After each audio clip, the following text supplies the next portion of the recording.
एक गांव में पारो नामक एक गरीब विधवा रहती थी। उसका एक पुत्र था।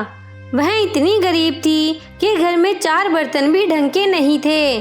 लड़का अभी छोटा था। पारो ने बड़े प्यार से उसका नाम नसीब सिंह रखा था, मगर वह इतना बदनसीब था कि उसके पैदा होने के कुछ समय बाद ही एक बीमारी से उसके पिता की मृत्यु हो गई। पारो घरों में चौका बर्तन आदि करके उसे पाल रही थी।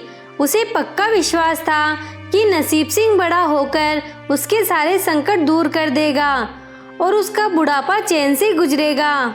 इसी आस में रात दिन मेहनत करके वह अपने बेटे को पाल रही थी। नसीब सिंह था तो छोटा, किंतु समझदार बहुत था। संयम और धीरज की उसमें कमी न थी। किसी भी बात को गहराई तक जानने की उसमें प्रबल उत्सुकता रहती थी। एक दिन उसने अपनी माँ से पूछा, माँ, हम इतने गरीब क्यों हैं? यह सब तो ईश्वर की मर्जी है बेटे। दुखी स्वर में पारो ने कहा, सब नसीब की बात है। मगर नसीब सिंह ये उत्तर पाकर संतुष्ट नहीं हुआ। वह बोला, ईश्वर की ऐसी मर्जी क्यों है? बेटा, यह तो ईश्वर ही जाने। अगर ईश्वर ही जाने तो ठीक है, मैं ईश्वर से ही पूछूंगा कि हम इतने गरीब क्यों हैं। बताओ माँ, बताओ कि ईश्वर कहाँ मिलेगा। पारो तो वैसे ही परेशान रहती थी, अतः उसकी बातों से उकताकर उसने कह दिया, वह जंगलों में रहता है, लेकिन तुम वहां न जाना। लेकिन नसीब सिंह ने दिल ही दिल में उसी क्षण इरादा बना लिया कि वह ईश्वर को ढूंढेगा और पूछेगा कि आखिर हम इतने गरीब क्यों हैं। एक दिन वह जंगल की ओर चल दिया। जंगल घना और भयानक था। चलते चलते नसीब सिंह बुरी तरह थक गया, मगर भगवान की परछाई भी उसे दिखाई नहीं दी। अतः वह थक हार कर पत्थर की एक शिला पर जाकर बैठा और सोचने लगा कि भगवान तो यहाँ कहीं नहीं है। आखिर गरीबी दूर कैसे हो? तब भी संयोगवश मृत्यु लोक का भ्रमण करते करते शिव पार्वती उधर ही आ निकले। उन्होंने बच्चे को वहां बैठा देखा तो उन्हें बड़ा अचरज हुआ कि यह अबोध बालक इस बीहड़ जंगल में बैठा क्या कर रहा है। भगवान शिव ने बालक से पूछा, तुम कौन हो बालक, और इस जंगल में बैठे क्या कर रहे हो? मैं ईश्वर को ढूंढ रहा हूँ। ईश्वर को?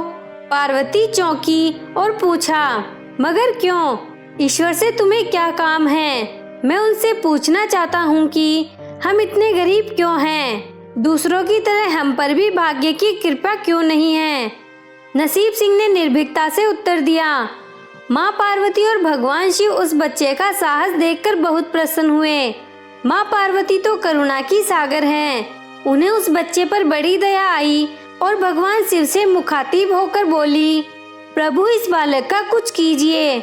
हम कुछ नहीं कर सकते पार्वती, क्योंकि इसके भाग्य में यही सब लिखा है। भाग्य देवता के लेख के अनुसार इसे ऐसा ही जीवन भोगना है।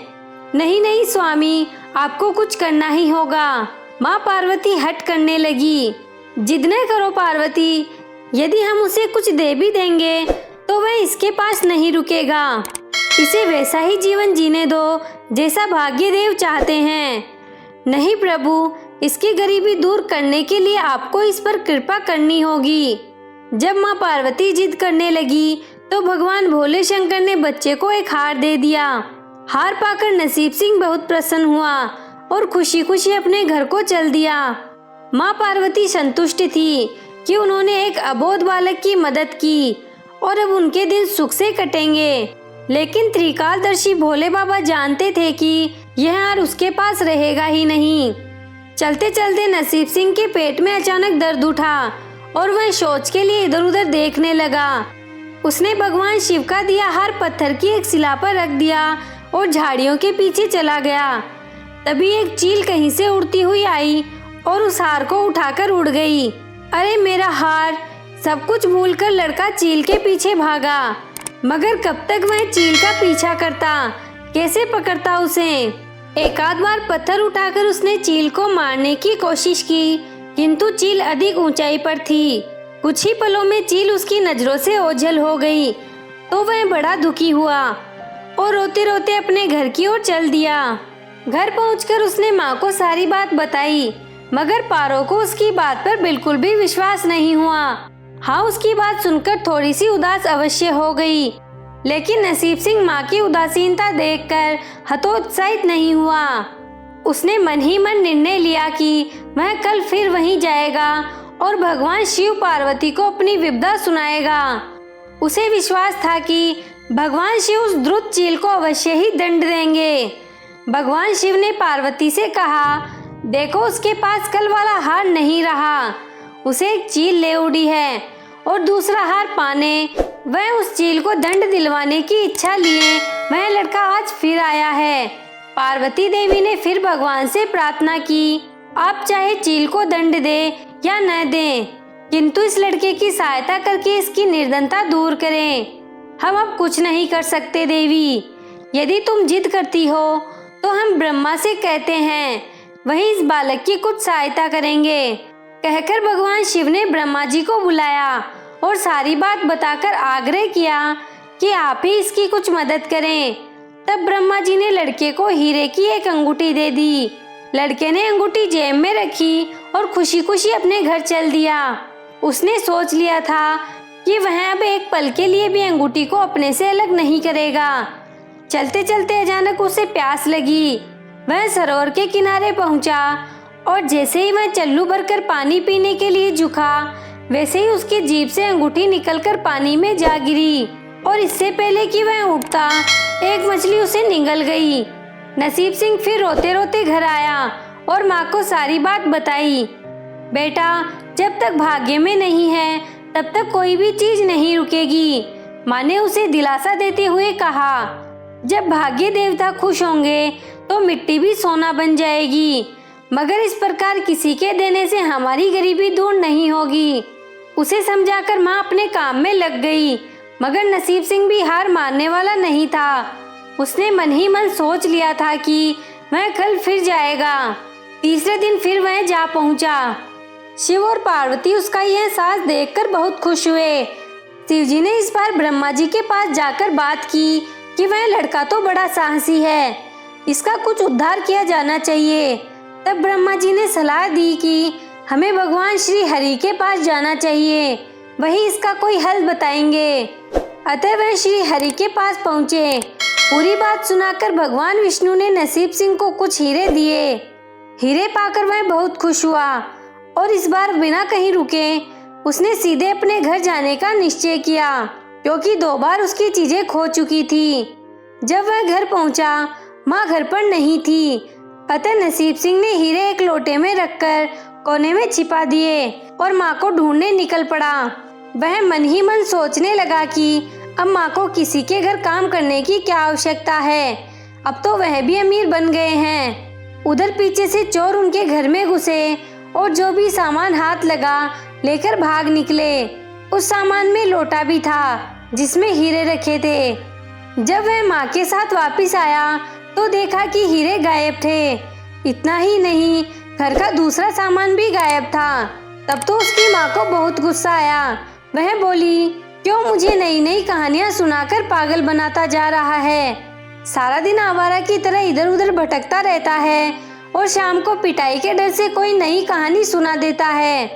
माँ की डांट सुनकर लड़का रोने लगा। वह तो केवल वही जानता था कि जो कुछ भी उसने बताया था वह सत्य था। डांट खाकर लड़के की हिम्मत और बढ़ गई और अगले दिन वह फिर उसी स्थान पर जा पहुंचा। भगवान भोले शंकर सोचने लगे कि इस पर इतनी मुसीबतें पड़ी, लेकिन इसने हिम्मत नहीं हारी।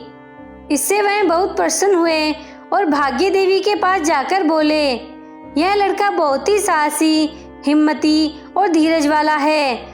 ऐसा व्यक्ति अभागा नहीं हो सकता, इसे कुछ दे दो। आज्ञा पाकर भाग्य की देवी ने नसीब सिंह को सोने का एक सिक्का दिया। सिक्का लेकर नसीब सिंह खुशी खुशी अपने घर को चल दिया।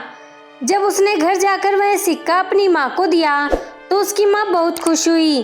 अब क्योंकि उस पर भाग्य देवी की कृपा हो गई थी, अतः सारे काम ही अपने आप शुभ होने लगे। दूसरे दिन ही एक मछली वाला उनके गांव में मछली बेचने आया तो लड़के ने वही सिक्का देकर मछली खरीद ली। उसकी माँ ने मछली का पेट चीरा तो वह अंगूठी निकली जो ब्रह्मदेव ने उसे दी थी और जो उसकी जेब से तालाब में गिर गई थी। माँ ने अंगूठी संभाल कर रख ली और नसीब सिंह से बोली, जा बेटा, जंगल से थोड़ी लकड़ियां ले आ, आज घर में ईंधन बिल्कुल नहीं है। लड़का कुल्हाड़ी लेकर जंगल की ओर चल दिया। वहां जाकर जिस पेड़ पर लकड़ी काटने के लिए चढ़ा, वहां उसी चील का घोंसला था जो उसका हार उठाकर ले गई थी। लड़के ने देखा कि चील कहीं आसपास नहीं थी। नसीब सिंह ने अपना हार उठा लिया और जो भी थोड़ी बहुत लकड़ियां पेड़ के आसपास पड़ी थी वहीं उठाकर घर की ओर चल दिया। माँ हार पाकर बहुत खुश हुई। अब तो देखते ही देखते उनके दिन बदलने लगे। घर में किसी चीज का अभाव नहीं रहा। फिर ईश्वर की कुछ ऐसी करनी हुई कि जो चोर उनके घर हीरे चुरा कर ले गए थे, उन्हें सपने में महादेव ने चेतावनी दी कि जो हीरे उस लड़के के घर से चुरा कर लाए थे वे तुरंत वापस कर दो, वरना तुम्हारा सर्वनाश कर दूंगा। चोर उसी दिन हीरे उनके घर पर दे गए और अपनी गलती के लिए माफी भी मांगी। इस प्रकार उस अभागे का भाग्य चमक उठा। अब उसके घर में किसी चीज की कमी न थी और उनकी गरीबी सदा के लिए समाप्त हो गई।